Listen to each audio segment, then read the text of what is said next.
Welcome to Choose Views with Richard Chew. Get ready to dive into a world of insightful conversations and thought-provoking discussions. As progressives, our job is to have an all-inclusive, full-on assault with all of our players. A show that will focus on moving our political, social, economic, gender, and cultural conversation forward. And all of our players means all of our players. It's Choose Views. And now, here's your host, Richard Chew. Good Wednesday morning, progressives, and welcome, yes, to the December 11th, 2024 edition of Choose Views, 773-763-9278. Catch us on Facebook Live, TuneIn Radio, Twitter Stream, and iHeartRadio. Email me at richard@WCPT820.com. And we're going to talk about a couple of emails that I received. Catch all of our shows by subscribing to our WCPT podcast on Apple Podcast or Spotify. That's where you can get all the Choose You stuff, the long version, the short version in terms of our podcast, Joan Esposito, Live, Local, and Progressive, Driving It Home with Patty Vasquez, of course, the Big Picture with my man Edwin Eisendrath, and Out Chicago, and as well as our other shows. Check out heartlandsignal.com. That's our platform, our digital platform, and you know it. I say it every day because there's lots of good stuff there. We've got clips for you today and some things that I feel would be important for you to hear from some noted voices that I just want you guys to, to stay plugged in. And by all means, today is Wednesday, so we have our great friend Kurt Mullett from Hoosier Blues 63 with us, and we're going to talk about liberal and progressive voices today. I think it'll be something you guys will be inspired to hear us chat about, and so I'm looking forward to that segment with Kurt today. But it's Wednesday, middle of the week, hump day, whatever you want to call it. And if you're here in Chicago, today is going to be a cooler day than earlier in the week. But bundle up if you're out and about, and make sure you're enjoying the day. It's going to be a little partly sunny, so I think the sun's going to try to peek through the clouds to give you a little bit of vitamin D, vitamin A, a little bit of both. So enjoy the day that way, guys. Be safe out there if we do get any of these flurries that are supposed to come our way.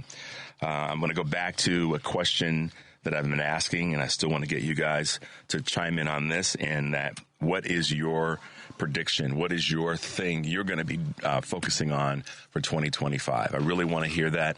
I want to know, kind of what you guys are looking at doing. What's it going to be that you're going to do to make sure you stay on top of your game next year when we have this new administration in office on a federal level?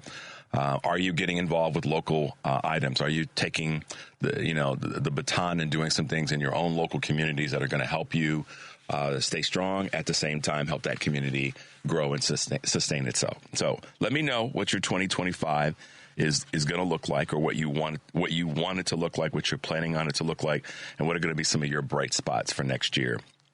And when we open up the lines, you can give us a call and we can talk about that.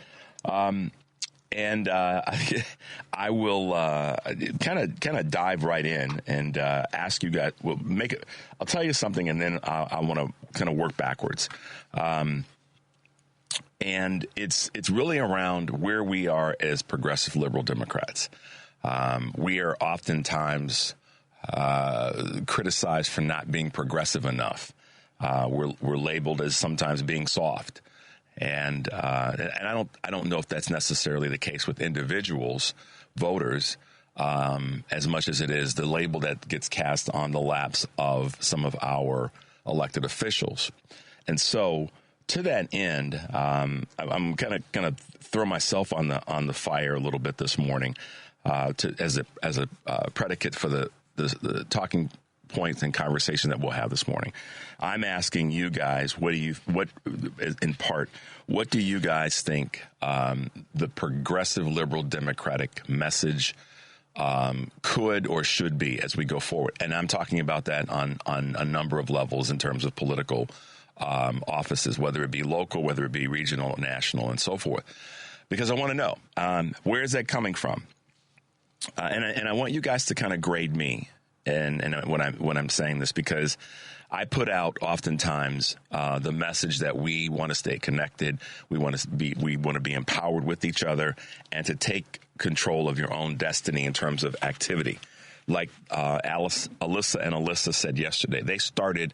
Henry, you would have really dug these two young women. They started an organization that's called Equality ERA Now, and it's something that they started post-election in terms of making sure that the Equal Rights Amendment gets put into law, and if nothing else, that it's that they're leaning hard into making sure that we get the votes necessary.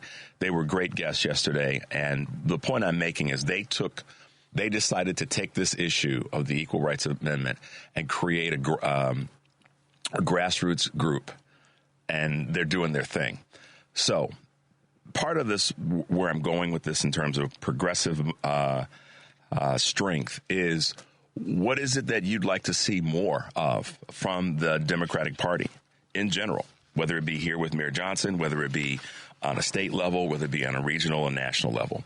What are some of the things you'd like to see them do, like to see us do?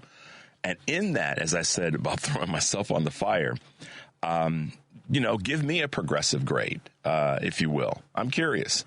And the reason I say that is I got a very interesting feedback email from a listener that said that he doesn't think I'm progressive enough. Yeah, I'll give you the edited version. And I debated with myself, should I talk about this or should I not? And me being me, I said, yeah, I'm going to talk about it, because I believe I'm the cat that says give me 10 of the leading Republicans and put me in a room with them, and I'll go toe to toe with each one of them on any subject matter. So I thought, why would I not talk about this email that I received that said, you're not progressive enough, and cited 3 particular areas where I dropped the ball. One of them was in a comment that I made about not having to shovel rain, which was your comment and mine. So it's ironic that it's Wednesday and it's you and me. I made a comment about the weather, yes, but Henry and I were joking about at least we don't have to shovel the rain. And so the critique that I got from that was that I dropped the ball on climate change, and that I made light of the fact that climate change is an issue that shouldn't be relegated to not having to shovel the rain. Okay, so I want to know what you guys thought about that. I'm genuinely curious, because this is where we grow and get better and stronger. Okay, not to be afraid to talk about the things that may come your way. I'm not just going to read the emails that are favoring me and the show and CPT and all that. So that was a comment that was made, not so much in jest, but Henry and I don't like shoveling snow anymore. So that was where that was coming from. But the person said, I missed the opportunity to talk about climate change as it relates to there not being snow on the ground in Chicago. Okay, that was one. The other one was that I stated that I had a chance to take my family out, hang out with my family that was in town this weekend, and that every place we went was busy. Folks were out spending money and doing great things. And I think I said, when I look back and listen back, that I said, and that's how it should be. We should be out enjoying the season and doing these great things. I said, however, if you listen to Republicans, you would think that the world was coming to a crashing, end based on the economy.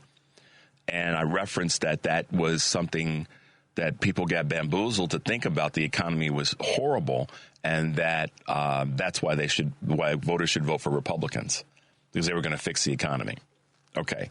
And I think I roped into that, but look at the billionaires that Trump has suggested to his cabinet. I'm pretty certain I kind of put that all together, as I do sometimes. I'm a dotted line thinking person. How does this connect to the next to the next? So that was one of the things that this person said, is that I'm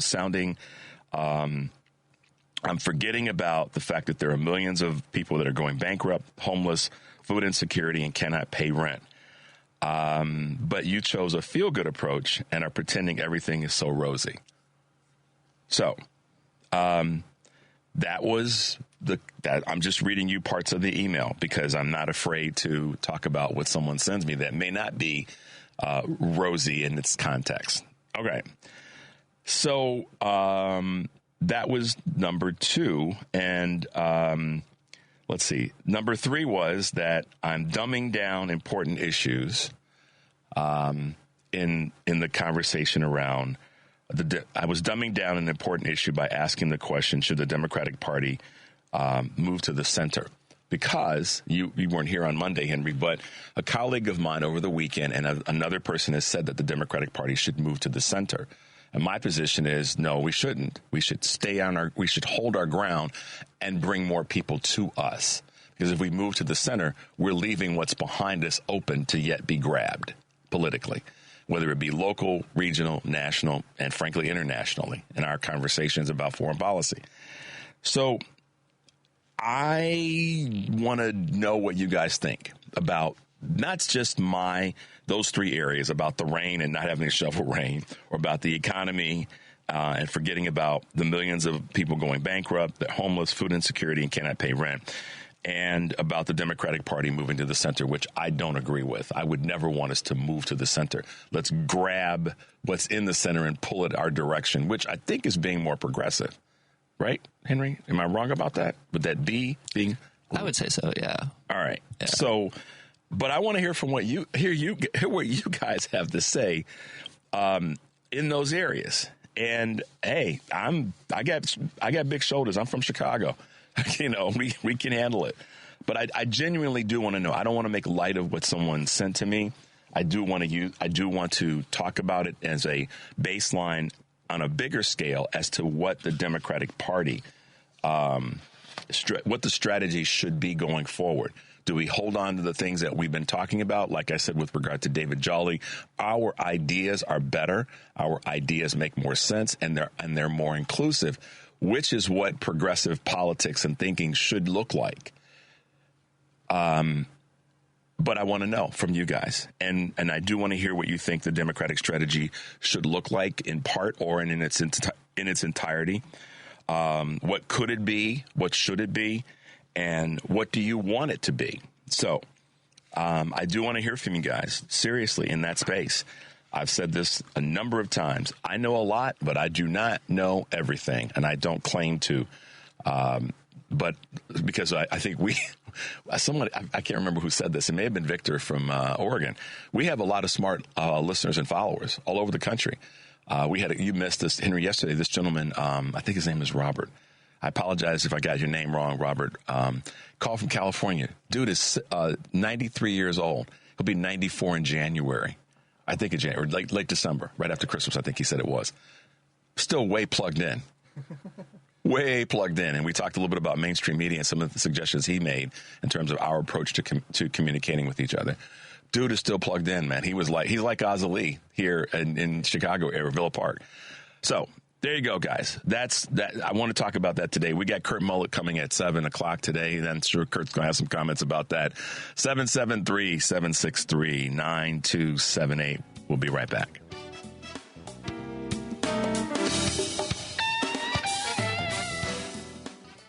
It's Chew's View with Richard Chew on WCPT 820, where facts matter. Hey guys, welcome back to Chew's View. So yes, let me know your thoughts. What should the progressive Democratic Party and strategy look like? And what do you want them to be fighting for in terms of fighting against Trump? What should it be? What could it be? And what do you want it to be? So let's hear from you on that, and give your boy a grade in terms of a couple of the issues that I read to you in terms of them being topics here on the show. All right, in that space, let's talk a little bit about the views of Chews on Chews Views News. How about that one, Henry? Google unveils the top searches for 2024. Google given the search engine's most visited site, queries that were spiking their searches. Sifting out standard searches, the tech giant said that the top terms in 2024 were dominated by sports, especially men's soccer.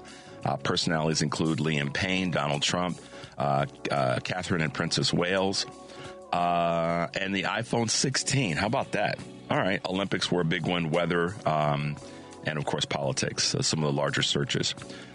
Small business confidence is soaring against optimism among small business owners has hit its highest level in over 3 years last month. The NFIB Small Business Optimism Index rose 8 points in November to 101.7. in part as partly due to the fact that new business owners are anticipating favorable economic policies post the election, which tends to happen after any big election. So that's good to see that small businesses are feeling good again, and hopefully they'll be able to continue that good feeling. Record air travel expected in 2025. More than 5 billion people are expected to fly in 2025, which is a new record announced by the airline industry's top lobby group. The International Air Transportation Association also projects that industry revenue will top $1 trillion for the first time next year. Higher demand and lower oil prices will help America's airlines' bottom lines, though they still need to watch every cost as profit margins remain slim. Amazon wants to sell cars now. Amazon is making good on its plan to sell cars online, according to TechCrunch. Using the new Amazon Autos, customers can now browse, order, and buy new vehicles from participating dealerships. The service is currently available in 48 U.S. cities. At the moment, it's selling Hyundai cars with plans to expand to more brands in 2025. The site offers a streamlined shopping experience, allowing users to search by model, trim, and features, securing financing and e-sign documents. Another attractive feature, no haggle pricing, but Amazon will need to win over dealers to make it work. That's true, because dealers want to be able to control the prices, in case you didn't get that. Speaking of vehicles, Stellantis makes a $4 billion bet on EVs. The Jeep maker Stellantis has struck a deal with China's battery giant CATL to build a $4.3 billion electric car battery plant in Spain. The facility, expected to be operational by the end of 2026, is meant to help Stellantis churn out more affordable battery electric vehicles, hoping to make it more of a competitor in that space. All right.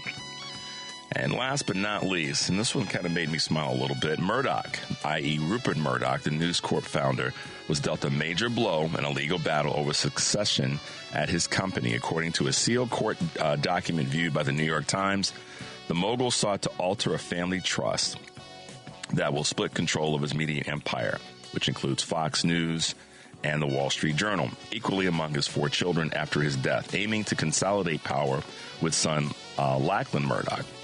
Per the Times, a Nevada probate commissioner ruled resoundingly against the elder Murdoch, calling his attempt to change the trust a carefully crafted charade. So there, it's we know how we feel about Rupert Murdoch and the Fox, the Fox News Corp entity.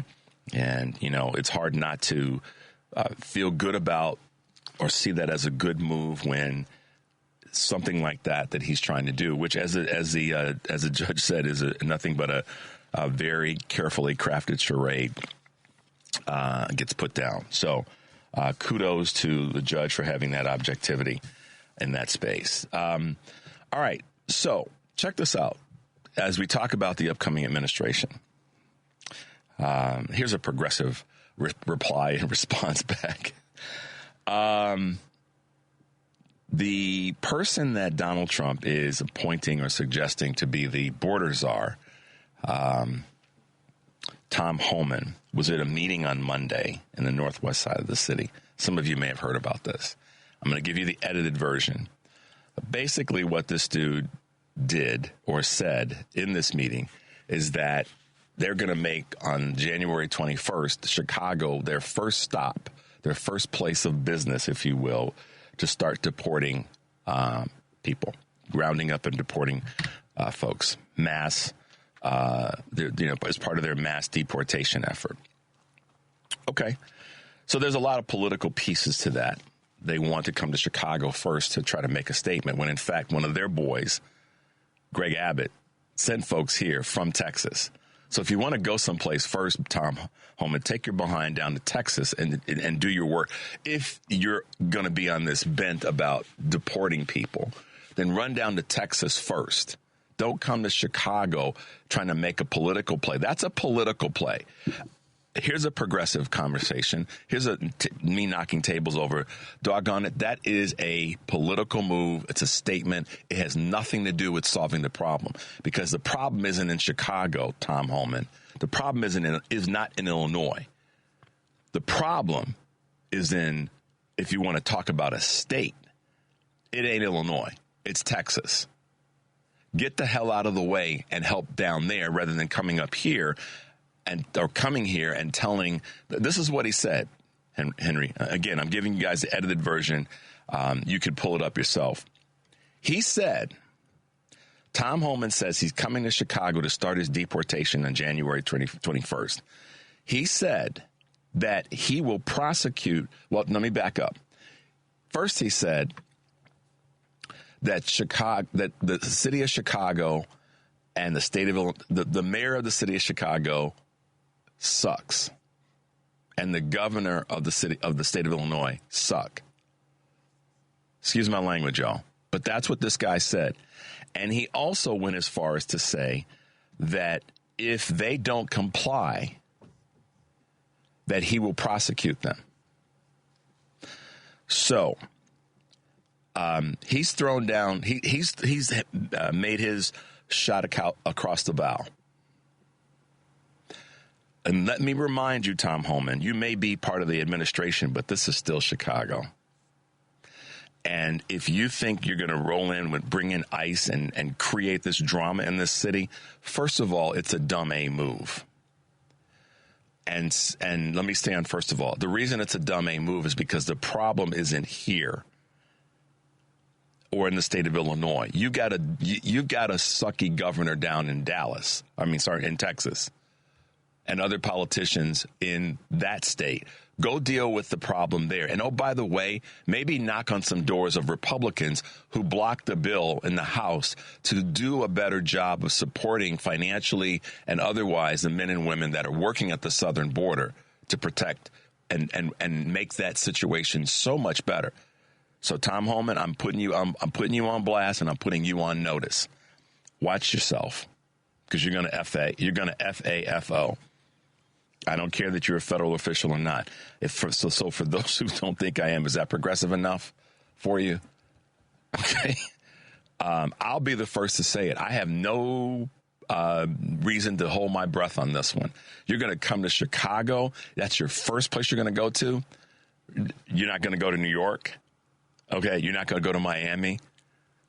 You're not going to go to San Diego. You're going to come to Chicago. We know why.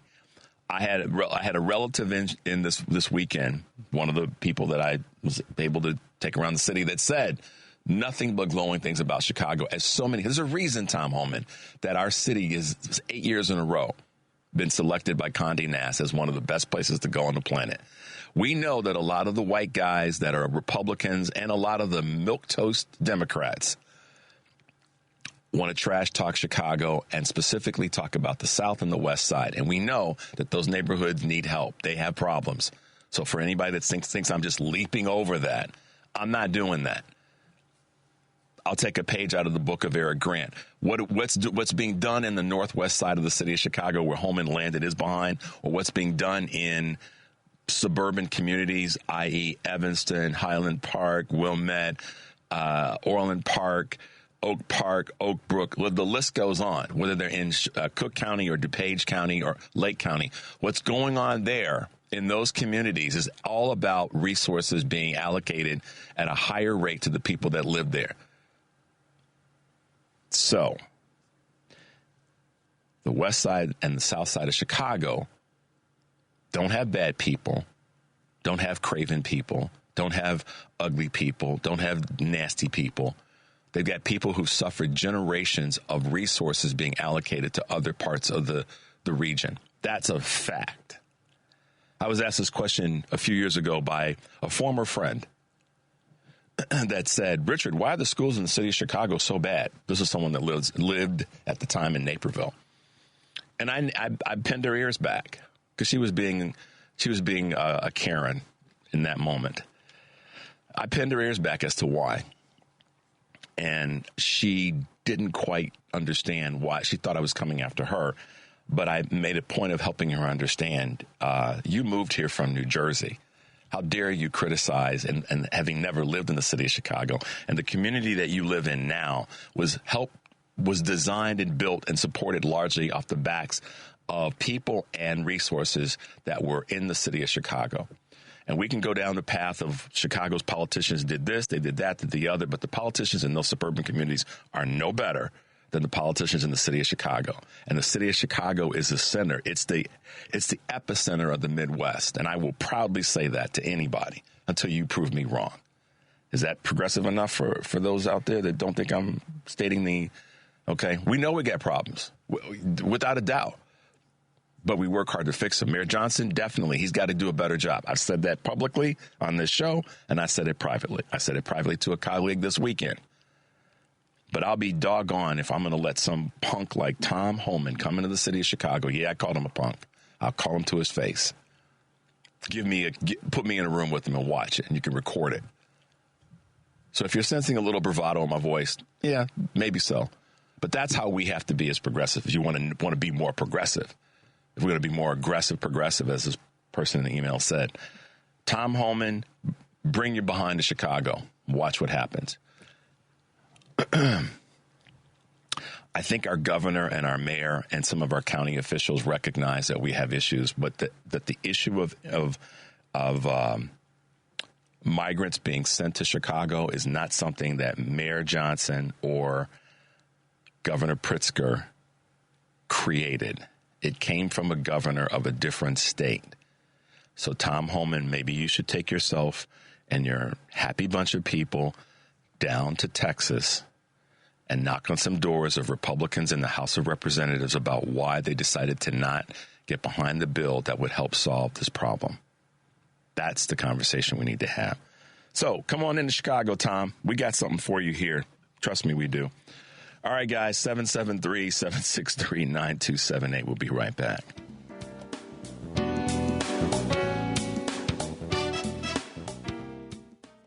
It's Choose Views with Richard Chew on WCPT 820, Chicago's Progressive Talk. Hey, guys, welcome back to Choose Views. You probably hear a little bit of stoutness in my voice this morning.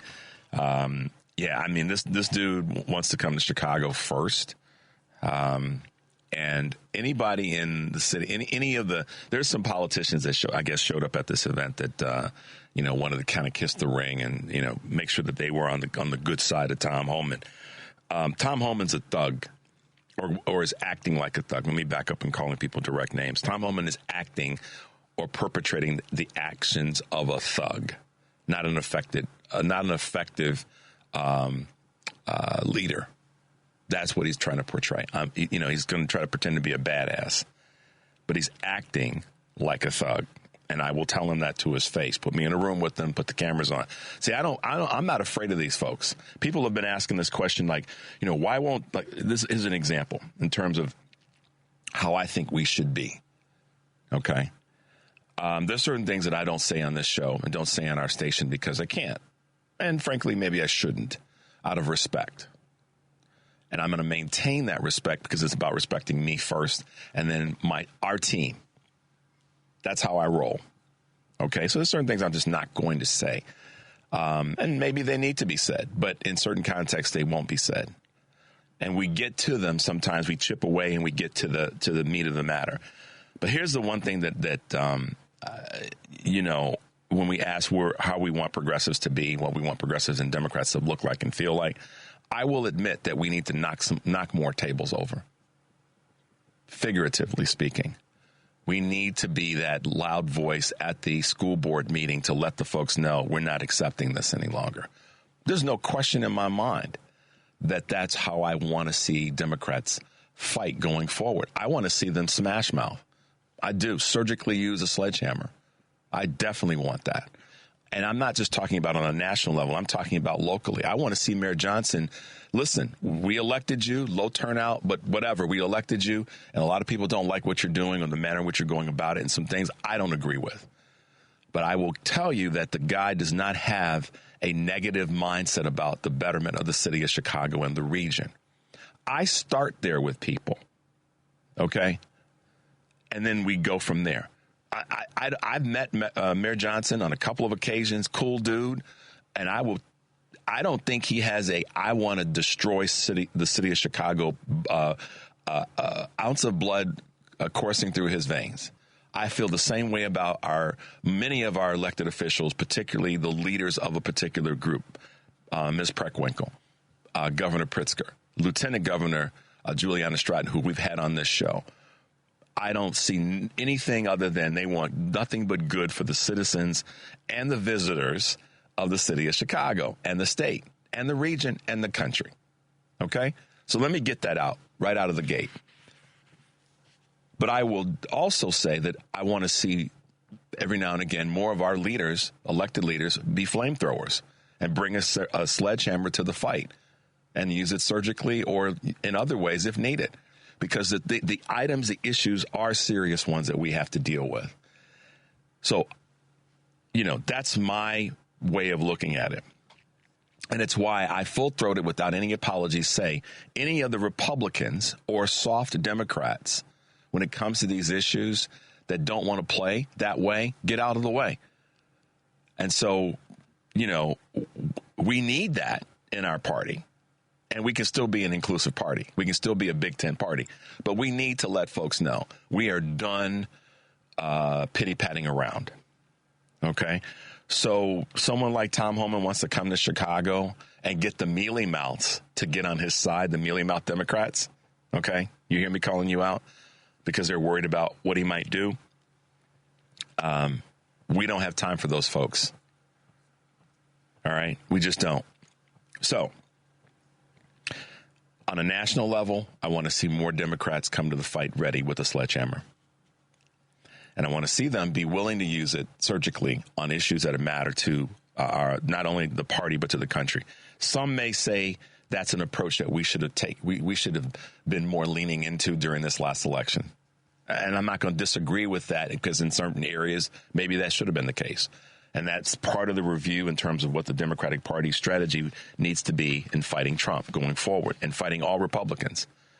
We need to yell as loud and, if not louder, with cogent messaging and ideas, like Jolly said, which are better. No questions asked. That's where we should be. And I want you guys to embrace the idea. I almost said concept. Embrace the idea. That's who you're allowed to be that way. Because if you're not allowing yourself to be that way, then you can't complain when things don't go your way.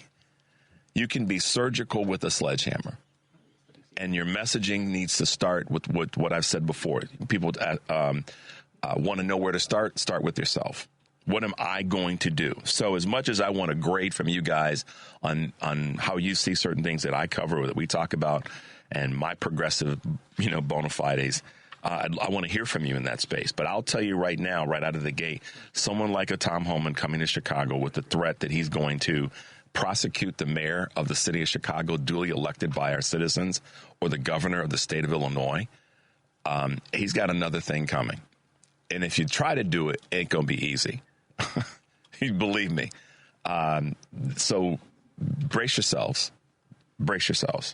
And I think there's a part of me that, in all honesty, that's, as much as I try to balance the conversations out, that takes it a little personally, because I know the reason that they're, Henry asked during the break, why Chicago? And I reminded him that, and I don't mean this in terms of Henry didn't get it, but he just wanted to know. I brought up the fact that there was this dude that got elected president back in 2008, and his name is Barack Hussein Obama. Now, Chicago's always been on the conversation radar, politically, socially, economically, all the rest. But it wasn't until President Obama was elected that the mainstream media and the GOP decided to focus its ire on the city of Chicago. Okay? And that's a fact. You can just go back and look at the coverage and go, wow, it did change. So there's an obvious reason why that happened. Chicago has a large, Chicago is a melting pot of many communities. Diverse as you want to, as you would want it to be. Segregated in many ways as part of the diversity.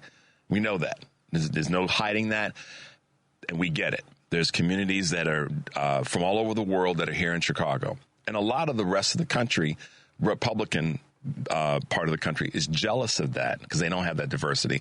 They don't know how to embrace it. And so part of the reason that our politicians have been criticized is because in terms of this conversation around the migrant population or asylum seekers, is because a lot of people wanted to just kick them out.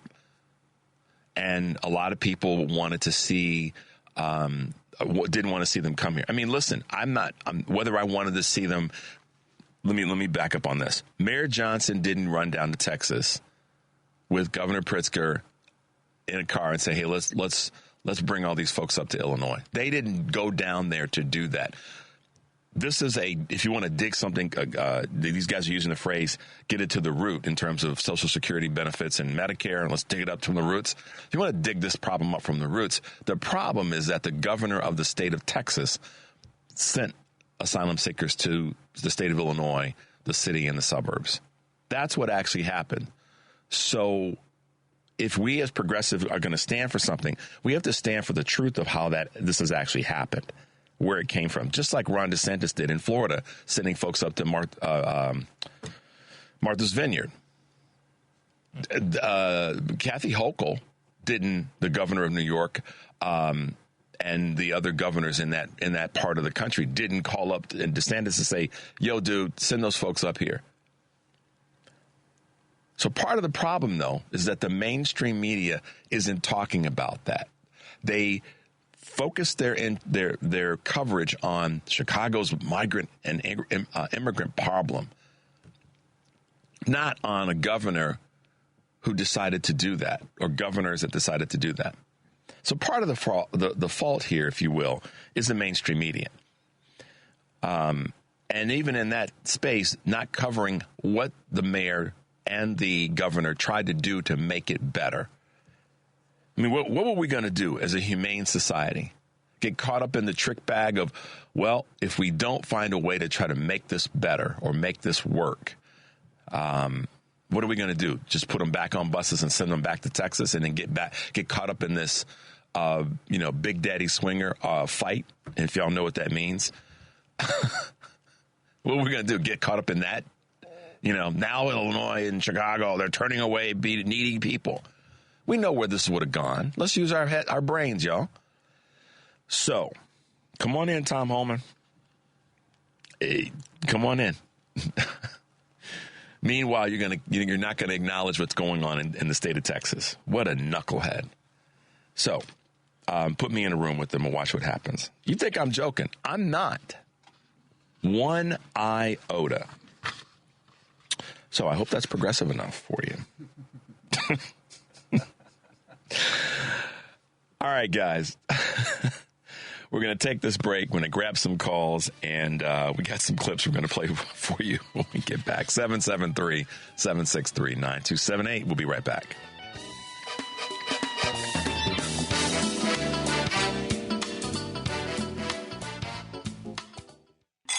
Good morning. You're waking up with Richard Chu. Good morning. Good morning. Good morning.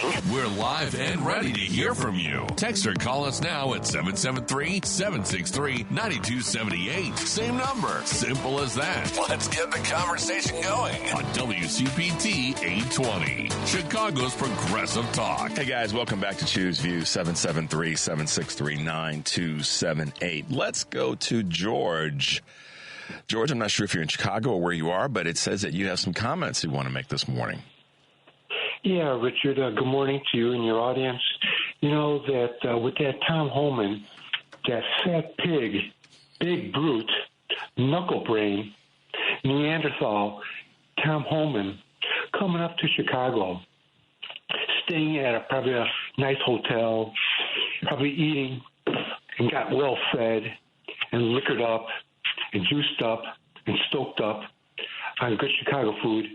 And then he comes in and he insults Mayor Johnson and insults Governor Pritzker. And that's the right-wing way. Mm-hmm. And what, you've answered your own concern. The Democrats need to stay in the direction that they are in the position and in the posture that they're in. But they really need to be more vocal. They need to be louder. practically to the point of vulgarity, because that's all the right wing does. So what bothers me is that when somebody gets insulted by a right winger like Tom Homan, and they got a face-to-face chance to do something about it, they don't do anything. Yeah. Governor Pritzker could have said, "Hey, buddy, assistant, what do I say? If I can't think of anything, what do I say? What do you say?" Well, Governor, go tell him. He sucks. He bothers me. Yeah.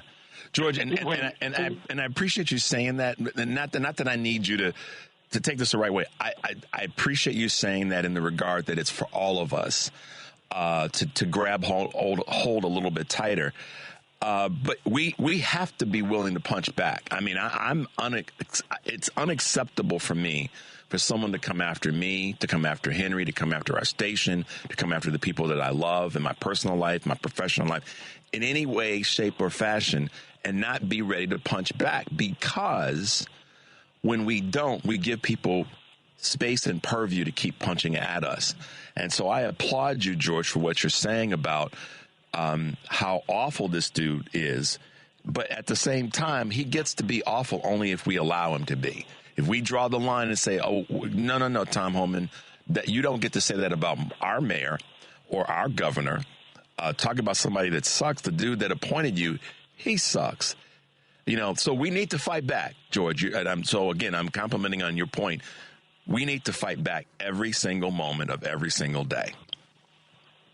And it's not just being insulted to the community of which these elected officials of ours are representing, but it's also a personal insult. Yep. Governor Pritzker, a long-standing name in this community, a law school named after him, a great school named after him.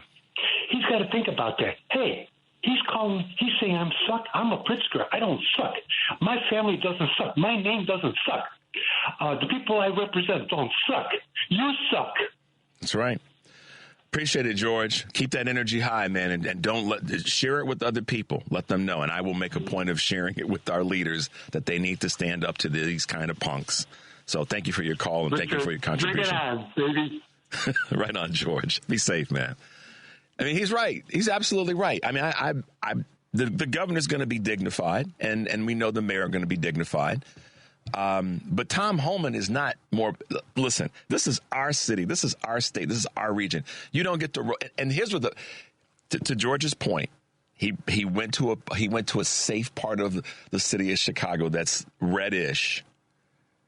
You're going to have red areas in blue states and blue cities. That's just the reality where we are. He went to a safe area, kind of like the dude, kind of like when, I forgot when he came into Chicago a few years ago. He hung out with the head of the Chicago police union. But my point of all this is, you don't get to come to our city and insult not only our leaders, but the people that voted for them. So what he was actually saying, Tom Homan was saying that the people of Chicago suck and the citizens of Illinois suck. Sorry. And so I'm kind of glad he did show his cards early, because we need to stout up. Doggone it. We need to stout up, Chicago. Let's set an example. This is what we get to do as a leading city in the world. He decided to go and hang out in a little cute area, just like George said, and eat fine food and drink fine whatevers and blah blah blah. That's fine. But this is what we need to do. We need to set an example and show some leadership as citizens in the city of Chicago, as well as our elected officials, and let the rest of the world know you do not get to come in and talk trash like that about our elected mayor, fairly duly elected mayor, and our other officials, and most certainly our governor, to George's point, not without repercussions. So maybe it would be a good idea to see Governor Pritzker and Mayor Johnson have their own press conference and say, let Tom Homan know you won't be playing those games here. Maybe. I mean, I'm just saying. I mean, as a political strategist, I'm not. But from an optics standpoint, to George's point, let there be a message out there that says you're not going to just roll in the city of Chicago with whether you're, you've got ICE or not, to trash talk and try to disrupt the lives of people, because that's what's going to happen if we let it. But if we don't let it, if we make it clear, no, that's not going to happen, then we at least send that message. And we send it to the mayor of Los Angeles, and we send it to the mayor of San Francisco, and we send it to Governor Newsom. We send it to the mayor of New York, or the people that are the folks that are now running New York City, given the problems with Eric Adams. We send it to Governor Hochul in New York. In terms of the other 3-4 Democratic cities, if you will. Go fix Texas first, Tom Holman. Go fix your Republican Party first. Get them to vote for a bill that will help all those men and women down at the southern border.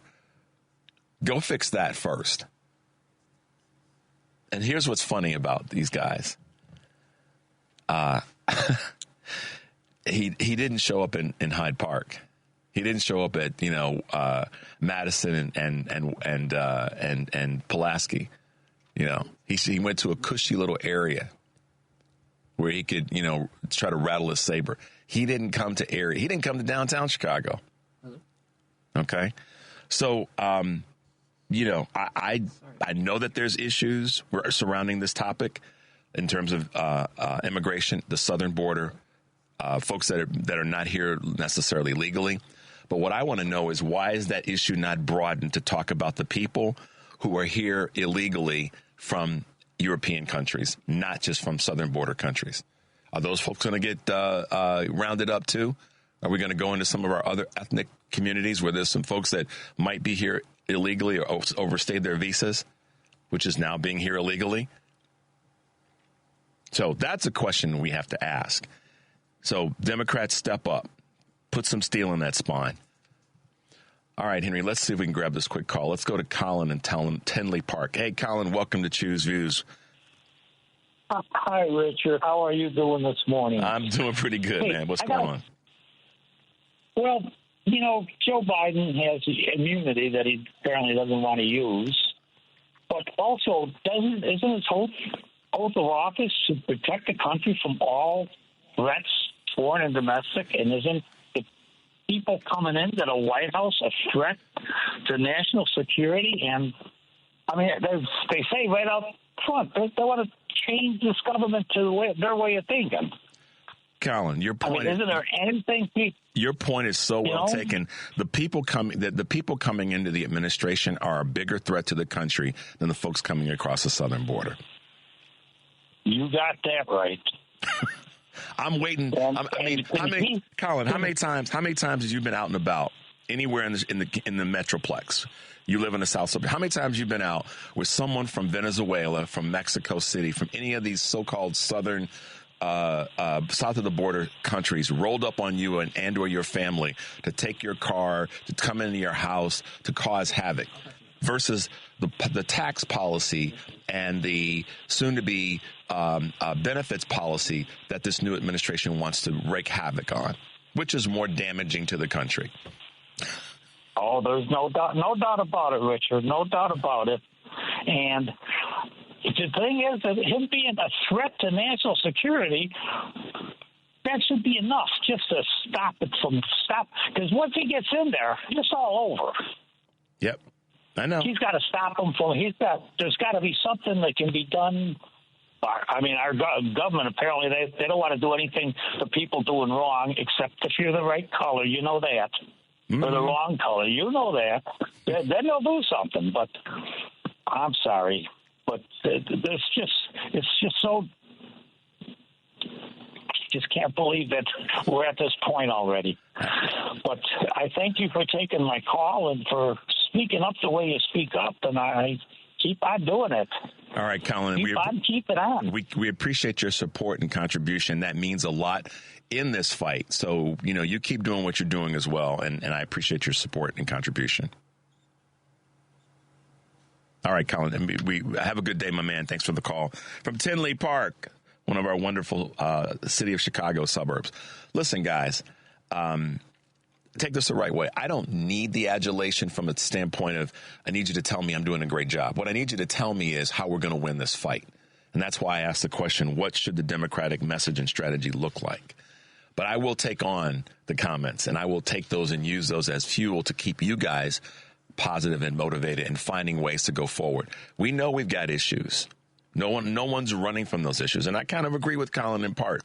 There's some things that I would like to see President Biden do. And I think the pardon of Hunter was doing exactly what Colin said. That's protecting a U.S. citizen, as I said last week. So, taking a deep breath early, guys. I'm not going to let somebody roll into our city or to our area and come in and start rattling his saber. I wonder what the reaction would have been if he had gone to Pilsen and said that, or if he had gone to the west side of Chicago, south side of Chicago, any of our near south communities, or downtown. I wonder what the reaction would have been then.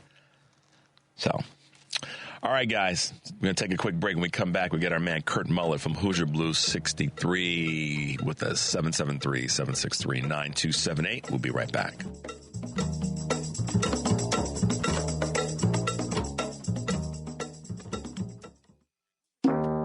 Welcome back to Choose Views with Richard Chu on WCPT 820 AM, where facts matter. Take it away, Richard. Hey, guys, welcome back to Choose Views, 773-763-9278. Great to be with you here in the second hour on this Wednesday. So listen, guys, my ire was dredged up by both the observation by someone who feels that we can do more in the progressive space, and I take that as an opportunity to find a way to grow, and even what I present to you guys on this show. So I didn't take the email as offensive. I took it as, okay, let's think about it. Let's address certain things. And then, of course, the other part is this Tom Homan character. I think it was Gregory. Gregory or George had called in, and I really liked the way he labeled him. He gave him a couple. I feel like the way that he described him reminds me of the scene in the Eddie Murphy, Richard Pryor, Red Fox movie Harlem Nights, when Eddie Murphy's describing one of the characters in the movie, and he references his size and his slovenliness. And so, anyhow, if you guys know the movie, you know the scene I'm talking about. Enough said on that. Got to keep it on the rails. It's Wednesday, guys, and let's get with our man Kurt Mullett from Hoosier Blues 63. Good morning, Kurt, and welcome to the show. Hey, good morning. I've just been waiting to get on here with you this morning. How come? The energy is just, hey, you know that email you got? Yes. Share my email with them, will you? Share my email with them. Okay, I'll do that tomorrow. The loudest critics are always the ones, like in basketball, because we talk about basketball a lot, okay? The loudest parent in the stand is the parent of the worst player on the team, okay? And that's what this dude is. You're going to criticize Richard for not being progressive enough? What are you doing? And Colin, don't apologize. I love what you're saying. Don't apologize for anything. And George, I'll be in your Big Daddy fight anytime, anywhere. That's the kind of people I want to lock arms with. So, okay, that being said, hey, how you doing today? Listen, man, let me say this to you and then to folks that are listening to us. There was a part of me this morning that said, I have a feeling that with what I'm going to talk about in the first hour, that Kurt Mullett from Hoosier Blue 63 might have a couple of comments about it. And I was, I was right about that. And listen, man. George is spot on. Let's just you're going to come to Chicago and trash talk like that. We got something for you. People forget this is Chicago. This is the state of Illinois, and there's people who are from the region, Northwest Indiana, i.e. Gary and Lake Station and places like that where you're from. We don't play. And Tom Homan must not realize that's why he went to a cushy part of the community so he could spout this garbage and say that our mayor sucks and our governor sucks. Dude. Yeah, that's who they are. Yeah. That's who they are. Yeah, I mean, come downtown. Say that at State and Madison. Say that on North Michigan Avenue, or say that in another community where it's Come on over to Indiana. Come on over to Indiana and let's go to 35th and Grant in Gary, Indiana, there buddy. You go. You have that rhetoric at the mall. Okay. There you go. I mean, that's the way these dudes are, and it's guys like George that I'm proud to call my brother. Yep. I mean, that's the kind of volume that we need in our party. And it's funny that you make the comment about, I always have in mind what I want to talk about with you when I, and sitting here listening to you ahead of time. And then you blow it out of the water with everything else that's going on and all the things that you bring up. And case in point this morning, But they're linked to it. They're dotted lines. And that's why the person that sent me the email, I get where they're coming from. At the same time, I also understand that, every now and again, I have to throw some humor into this show because I could make it a very serious show every day. And I'm not going to do that to the listeners. I was making a joke about the fact that Henry and I didn't have to shovel rain. I'm fully aware of climate change. I've been dealing with climate change for 3 decades and talking about it and what we need to change. So, I'm not a fool in that space. And I know there's millions of folks who are struggling financially, but the wrong people get elected, it makes it worse. So, that's a whole nother conversation. But I believe that dotted lines are important because if we embrace that, then we don't find ourselves missing issues because we know they're all interconnected. What is Kurt talking about in terms of what he said we were going to talk about? He wanted us to try to talk about this morning. And he said to me, Richard, I really think we should lean in a little bit to something that's important and near and dear to me, and I think it will be to the listeners. And what was that? He said, you know what? The history of attacking and the attacks on liberal thinkers and liberal ideology. Well, I think that's relevant right now in the conversation about being stronger and more vibrant with our message. So, hey, man, take the baton and let's dive into that because that's a dotted line conversation about what I talked about in the first hour, I think. Yeah, well, that's what this country is, and that's who we always been.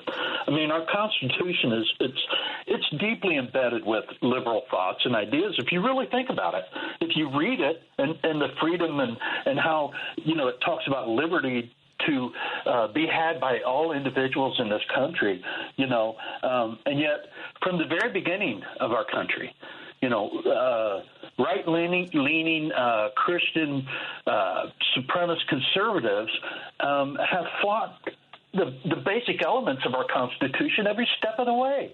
I mean, this has been an ongoing thing for 250 years. I mean, all men are created equal, and here we are in 2025. All are not created equal. That's the furthest thing from the truth. We are still fighting for equal rights and for liberty for all people in this country.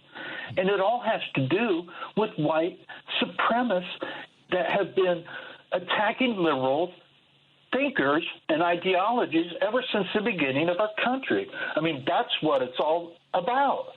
I mean, let's throw away the Democrat and Republican labels because those things have changed over time. Lincoln was a Republican, but he sure wasn't a conservative Republican. No. He was an extreme liberal. His ideologies were what a lot of our beliefs are on today. So the Democrat and Republican thing, throw it to the side because that's not, doesn't have any volume in today's, society. It's conservative, white supremacist conservative, or liberals. And progressive liberals, if you want to talk about that. So, but from Lincoln being assassinated to James Fairfield. Okay, now he's a Civil War general. Okay, from Ohio, and he fought for civil rights. During his term, what happened to him? He was assassinated. Yep. Teddy Roosevelt, he was shot in Milwaukee when he was trying. Teddy was a Republican, but was he a conservative Republican? Teddy started our national park system. Teddy was a liberal. He was Yeah, he stepped the line on both sides, but he was absolutely had liberal thinking. You know, FDR, they shot at FDR in Miami when he was president. And then we get into the civil rights era, and look what happened then. Once civil rights started to have a movement in this country, and equal rights started to have a movement in this country, what happened? The Kennedy brothers were taken out, Martin Luther King, Harvey Milk, Malcolm X. Malcolm X. The list goes on. The list goes on. We're missing some people. We are. Yeah. And globally. Did you catch? And I'm going to come back to globally. Did you catch the two women yesterday, Alyssa and Alyssa, who were talking about what? The Equal Rights Amendment. And so, once again, that's not necessarily a liberal. I'm sorry, a Republican or a Democratic concept. That's equal rights for all Americans, which includes anybody anywhere on the continuum of political belief, but even globally. As you were about to say. It's to validate our Constitution, isn't it? Yep. Isn't it to validate that all men are created equal? Isn't that what equal rights would do? And here we are. We one of the only democracies in the world, as far as free countries, that does not have that embedded in our Constitution. And it's because our country, and we've talked about this before, has been controlled by white supremacists from the very beginning. Yeah. Or has been attempted to be controlled by white supremacists from the very beginning. Okay? So when you talk globally, and I know I'm going to miss a lot of people, but do you remember Anwar Sadat? Yeah. Oh, yeah. They shot Sadat. He was, okay. Now, was he liberal? I don't know if I can describe him that, but his views were so radical for the time. He was taking Egypt to places that no one thought they could ever be taken. Yep. And what happened? They took him out. You know, Alexei Navalny, look what happened to him. And the list goes on. You can sit here and name names all the way down the list. This is what happens to conservative or to liberals who have a voice in this country and are starting to make a difference, or globally, they get taken out because white supremacy is what? Oppression is a dangerous oppression, because what popped into my mind, Kurt, is I started thinking about the battle between. I go back to the era of the Troubles in the UK, and that was really about oppression. Mm-hmm. And so oppression across the globe versus a liberal, inclusive mindset has always been a very, very toxic part of our society, oppressing other people. And when people start to rise up, that's when the oppressors decide that they're going to rally together to stop the rising of other people. And I'll give you this is sort of my a breakdown of this conversation about liberal thinking and liberal mindset and liberal / progressive conversation. So here's an example. You look at the people there's an attempt to oppress just here in the United States, and we could go across the board of communities of culture of all of us. White dudes, black dudes, Hispanic women, Asian women, Muslim men. Take all of that, throw it into a bucket, and say, what is it that's common about the oppressors in that conversation? Well, they want to see that there's only a few people at the top. They want to see that there's only if you're not complicit with what we want, which is to oppress you. Think about that. Slavery, enslavement, revolt was about what? Going after the oppressor. When the women's rights movement is about what? Going after the oppressor. And so when we, as a more liberal, open-minded, inclusive thinking people, push the envelope, that's when the oppressive behavior and mannerisms start to heighten. And this dude, Tom Homan, wants to be an oppressor. He's not about improving the country. He's about oppressing people. And the proof of the matter is the people that he's trying to oppress or wants to deport don't look like him. They look like somebody that's got a browner skin than he has. and that is of another gender. He wants to oppress women as well. He's not behind the Equal Rights Amendment being brought properly into the Constitution. It's about oppression of people who are pushing against the oppressor. And that's why I thought about what happened in the UK and what happened with Ireland. Mm-hmm. And to add to what you just said, and to validate what I'm saying, when it comes to oppressors, who are they normally? Who are they? Yeah. They're white dudes. They're white dudes.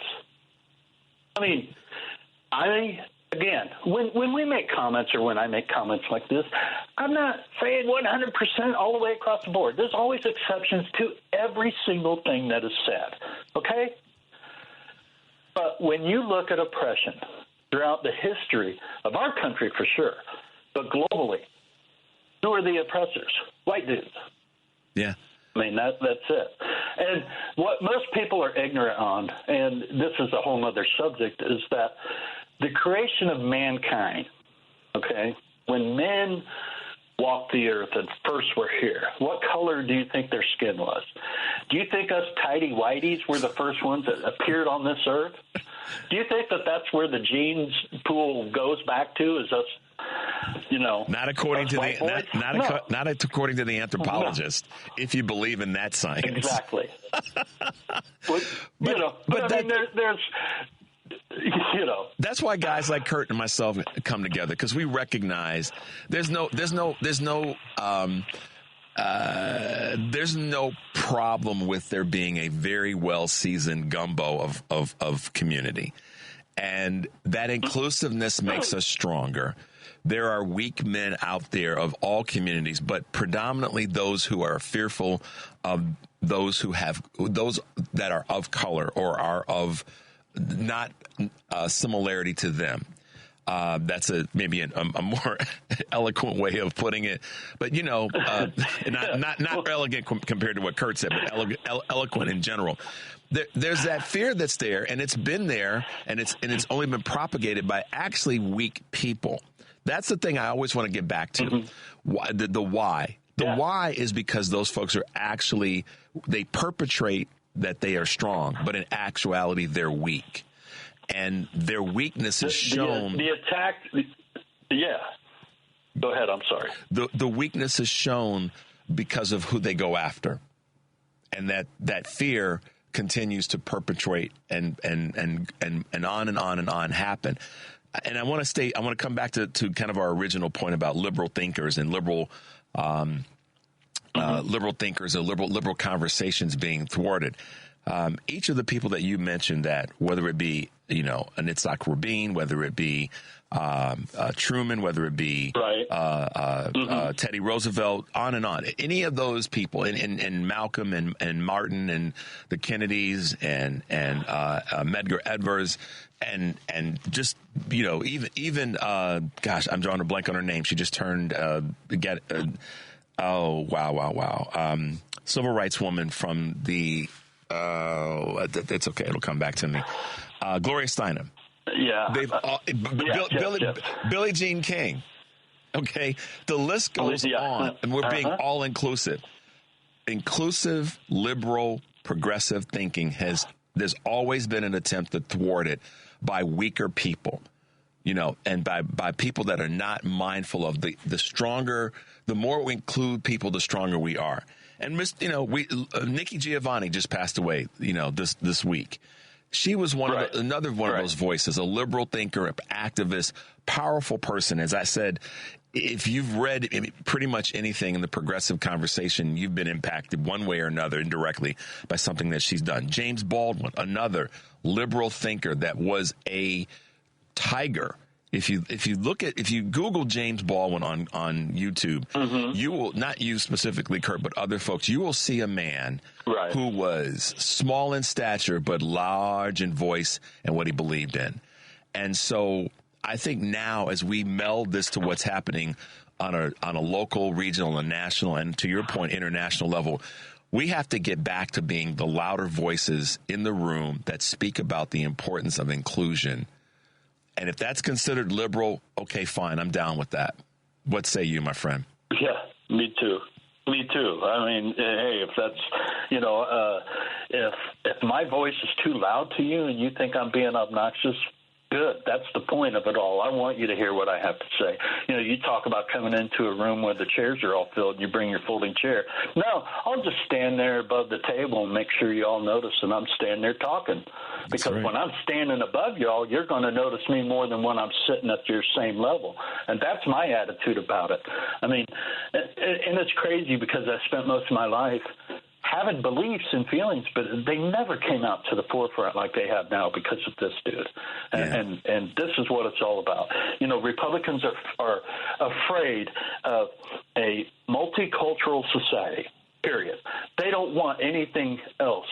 They want whiteness in this country, and they want to suppress and oppress everyone else.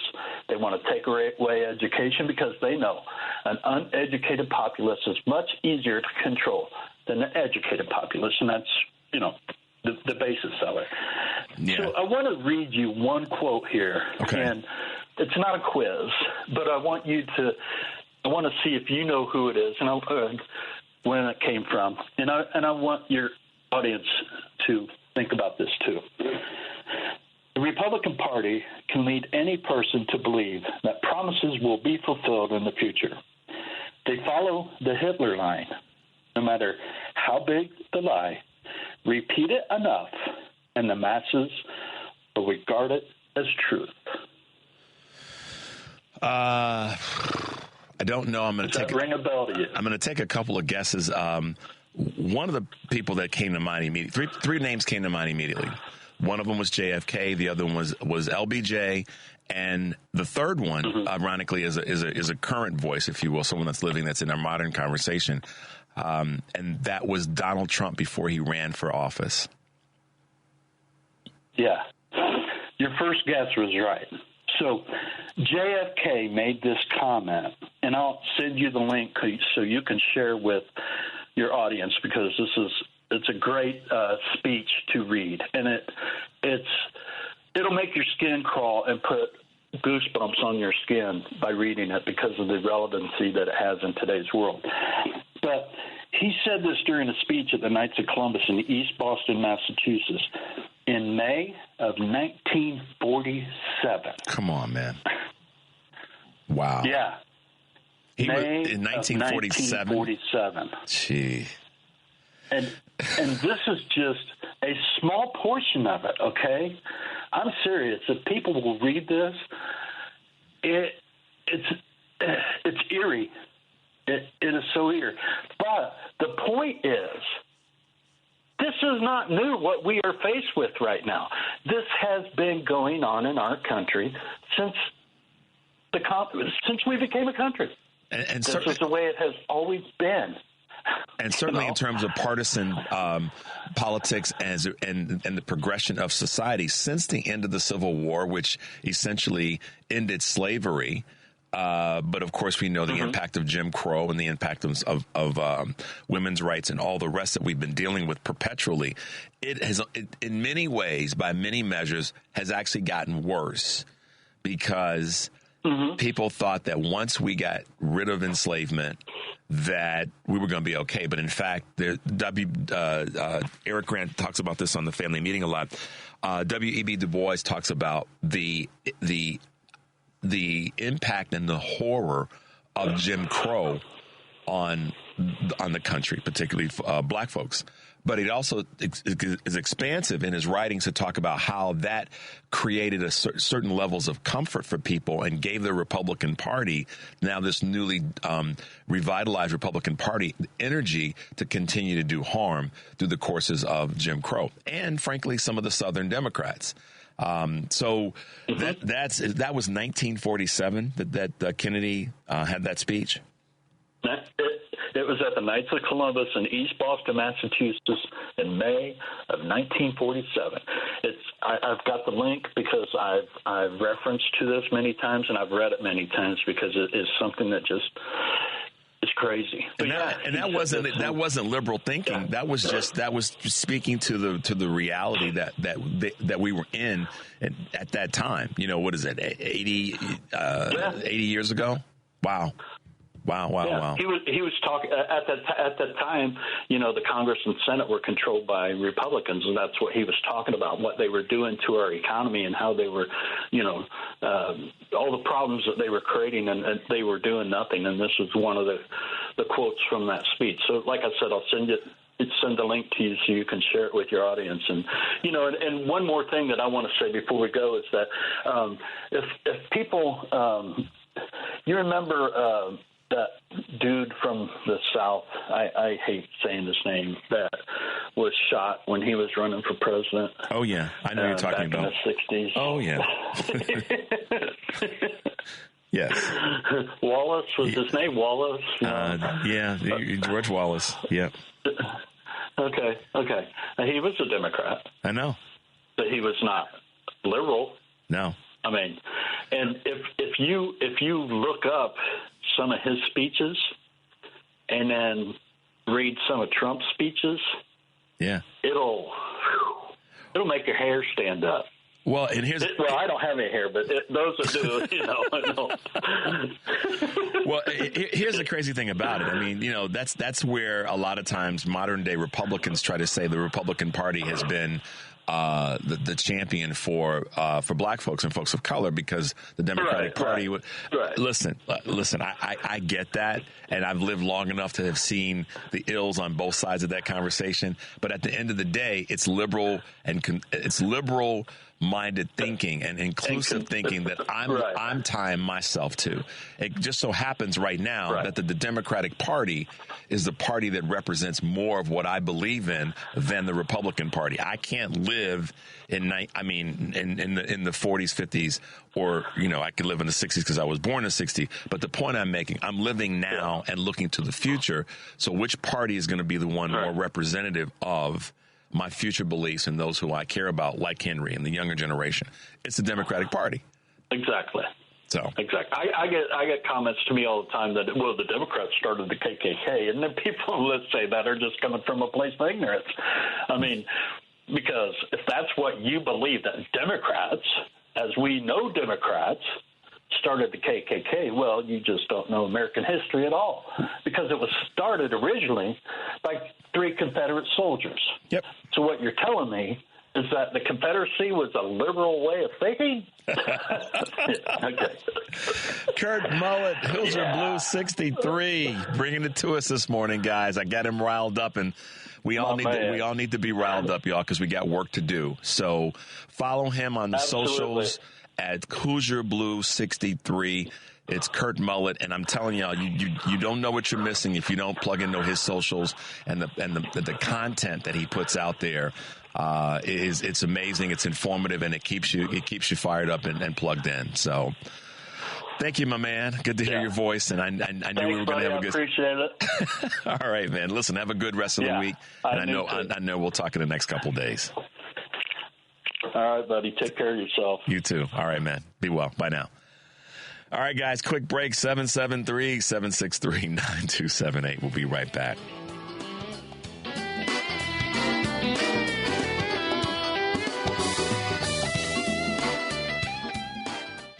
You're listening to Choose Views with Richard Chu on WCPT 820, Chicago's Progressive Talk. Hey, guys, welcome back to Choose Views, 773-763-9278.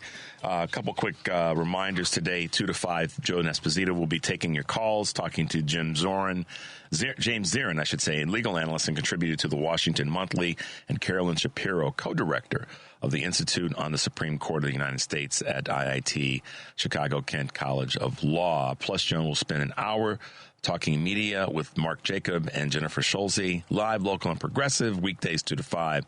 Joan Esposito, WCPT 820 and Heartland Signal. And tonight, 5 to 7, Patty Vasquez will be driving it home with Jess Piper, host of the Dirt Road Democrat podcast, and violinist Cheryl Flynn, and General Manager Beth Hoover of the Symphony of Oak Park and River Forest, who will be promoting their Nutcracker Suite concert Sunday, December 15th. Tune in to win tickets. Driving Home with Patty Vasquez, weekdays 5 to 7 p.m. Central Time here on WCPT. And, of course, grab our podcast over at Heartland Signal. You can get my podcast, the short version or the long version, by getting the links by visiting heartlandsignal.com/choose-views. And make sure to stay tuned for the Stephanie Miller Show, radio sister on the West Coast, and definitely Tom Hartman, the professor of everything progressive. All right, guys, over at Heartland Signal, there is a really interesting article from Missouri Republican who written by Rich Everwine, who this guy, David Gregory, Republican, talks about some very extreme,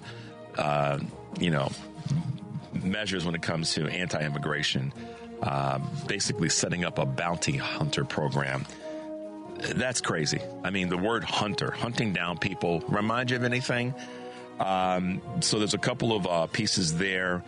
There's some Heartland Signal on X audio of that. And then you guys got to check out this guy from Louisiana, another red state, John Kennedy, the senator from Louisiana, basically has a malfunction when he starts to talk about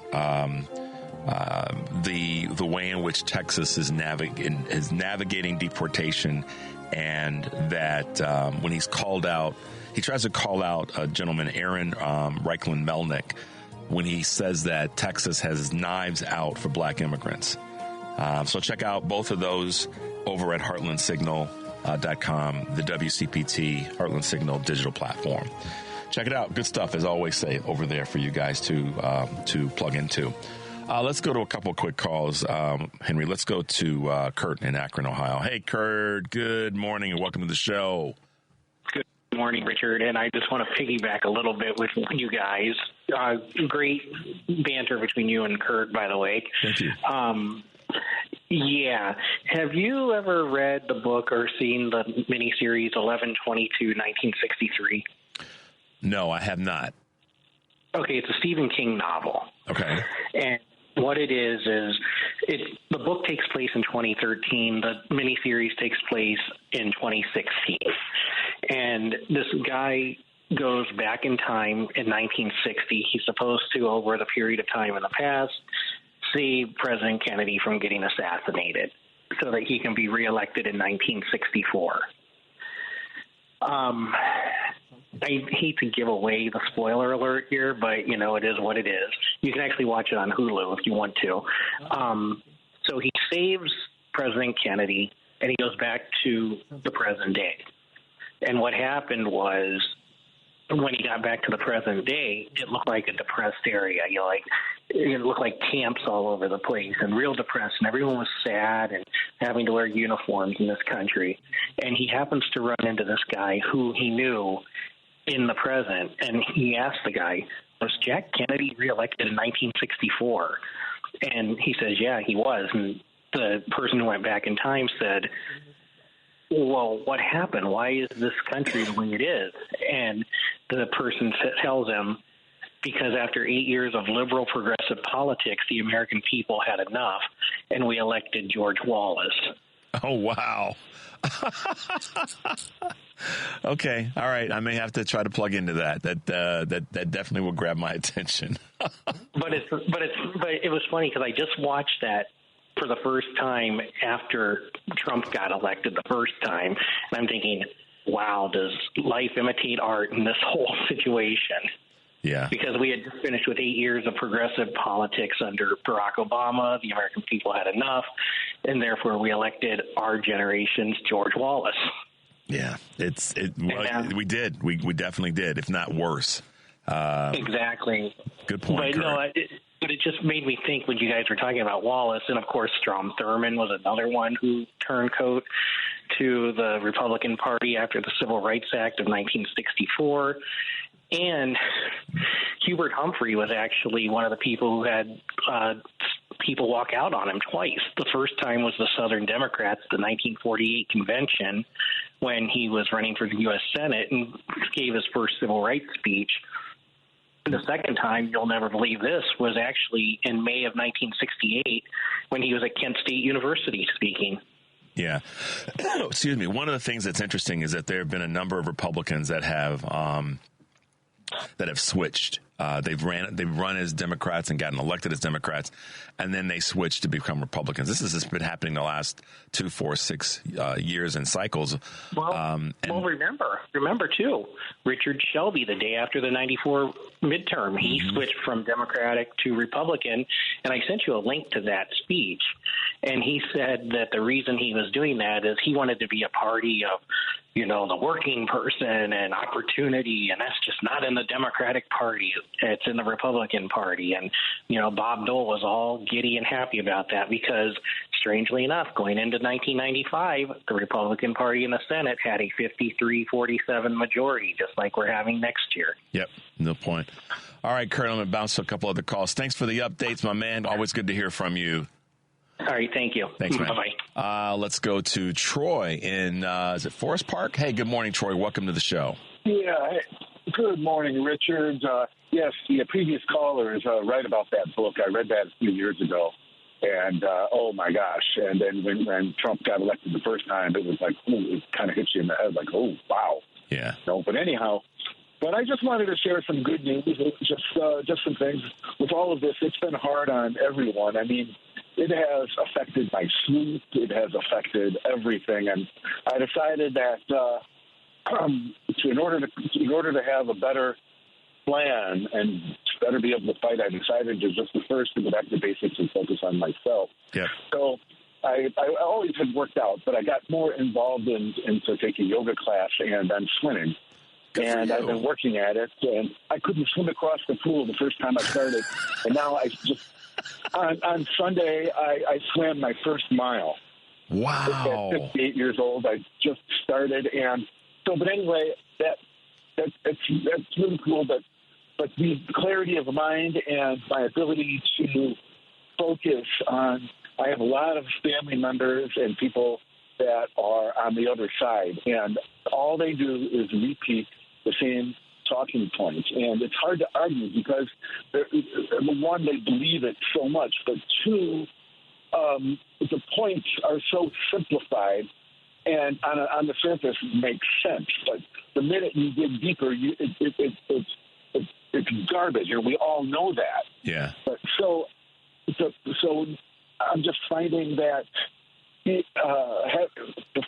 taking care of myself has helped me to focus to better be able to combat this, and as soon as we know we have to become peaceful warriors to do this. We have to become warriors. How and why, and that's why we're here talking about it. But I think methodology. How do we combat this? And that's the only thing that we can do. And are we going to change people's minds? Are we going to are the Republicans going to have an aha moment? I don't think so. Yeah. So we have to somehow really, really, really fight using every tool that we have. And anyway, Troy, I guess I wanted to also say how much I appreciate you and Kurt Mullet. No, listen, Troy. I appreciate your commentary there. Let me give you two quick responses. One, questions are really a powerful tool when you're talking with people that are entrenched in their thinking. And to your point about folks that you're dealing with, family, friends, whatever the definition is, questions are powerful because sometimes trying to convince them by saying, the sky is blue. Well, then if someone says, well, no, it's not. Well, tell me why it's not.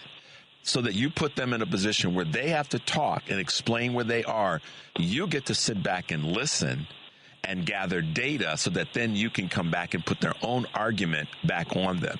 That doesn't mean it's going to change their mind, Troy, but what it does do is it then allows you to remain calm and allows you to remain cogent and effective. So start to think about the things that when you're talking with different people, come up with your own arsenal of questions. I don't want to sit here and try to give you, what questions you should have, but come up with an arsenal of questions to question their thought process and put that on them. One, two, I gotta give you major kudos and a big high five and hug, man. You are now swimming a mile. I'm going to tell you, my wife would be uber impressed. She's a big swimmer and she's damn good at it. But congratulations to you for self-care. Well, it's not all straight through. I got to take a rest, That's all right. Rest, That's all right, man. You still, I can just swim straight through. But I almost snorted. I almost snorted when you said you couldn't swim across the pool. But here's the thing. This is why I want to compliment you. And anybody that's doing what Troy is doing. I said this right after the election, and I mean it, and I'm going to say it a year from now. Self-care. Look in the mirror and ask yourself, what can I do? What should I do to strengthen me, to stout me up? That's what you're preparing yourself for the battle, and that's up to be applauded. Right. That's it. You said it right there. I couldn't find the words, but yes, you said it. And anyway, I'll let you go on to another caller, but I just wanted to say thank you for all that you guys do. And without WCPT, I would be in God knows where I would be. So, we're going to be here for you, man. All right, Troy, keep swimming, man. We appreciate your call. All right, be well. Quick break, guys. 773-763-9278. We'll grab a couple more calls when we come back.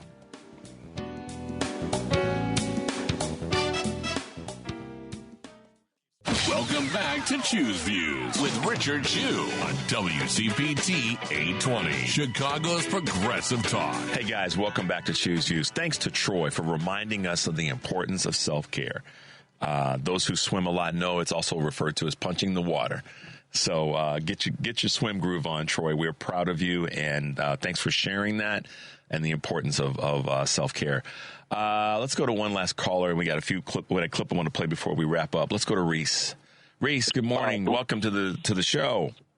Good morning, Richard. Thanks for taking my call. Yes. Hey, wow. Okay, let me get to it. A recount. What's the problem of having a recount? If everything was on the up and up, what's the problem having a recount? I don't see the urgency. I don't see people even talking about it.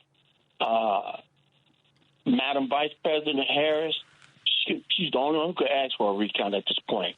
And the reason why it's so important, because if we let this, from my heart, I can't believe that Trump, after all the record donations, like I said, the record lines of immigrants, people of color, women, young folks, and he just swept all the swing states and popular vote and all this kind of stuff.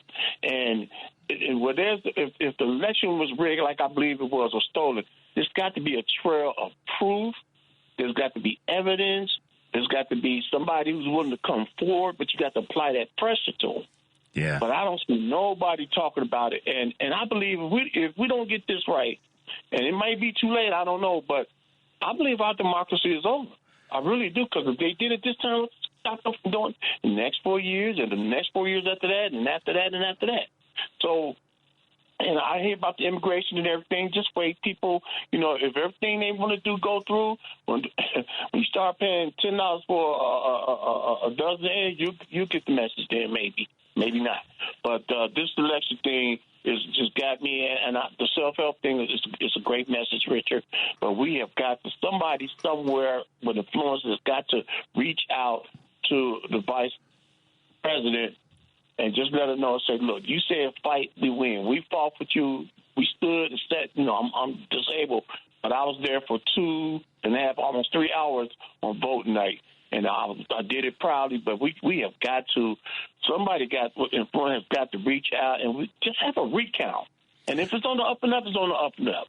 Yeah, I mean, and Reese, first of all, thank you for your contribution to the show, and more power to you for having the stamina to do what you've been doing and reaching us with your message. I know what you're saying, man, and it crosses my mind every now and again. I ask, how in the... And so I don't know what the answer is there. I'm going to be completely brutally honest and naked in saying that to you. I don't know what the answer or the direction is. And you're right. The vice president is the one that makes that call and that request in certain areas. But the comfort that I can give you in this space is if there is not a recount, if there isn't something that is put together before December 11th or December 17th, respectively, in that space, we have to be prepared for what is coming. I know the concern about losing our democracy is very, very high. I'm not stupid enough or blind enough to say that it's not. But I also recognize that even with a recount right now, we still have to move. I'm sorry, without a recount right now, we have to move forward in how we fight. Just because there's not a recount, in other words, or if there's not going to be a recount of any kind at this point, that doesn't mean that we lay down and we don't fight. And I would want everybody to remind themselves that we still have to do that, because the recount is out of our control. But I do agree with you that we should push to make sure that all boxes have been properly checked in this space. Because with Elon Musk and his Starlink and all the things that we know were happening, and those voting areas that were shut down and that got bomb threats, it's something a little hinky going. It must have gone on in some areas. The question is, to your point, Reese, to what extent did it impact the election? So absolutely, I've stayed away from the conspiracy piece of that, but I do recognize that there are millions of people across the country that follow what we do, that are asking for a little bit more transparency there. So either way, we got to keep fighting together, not against each other, Reese. Fighting together. So appreciate you, brother. Really do. And I'll keep talking about it. I promise you that. I'll keep my promise and keep talking about it, okay? I appreciate it. Thank you. All right, man. Have a good day.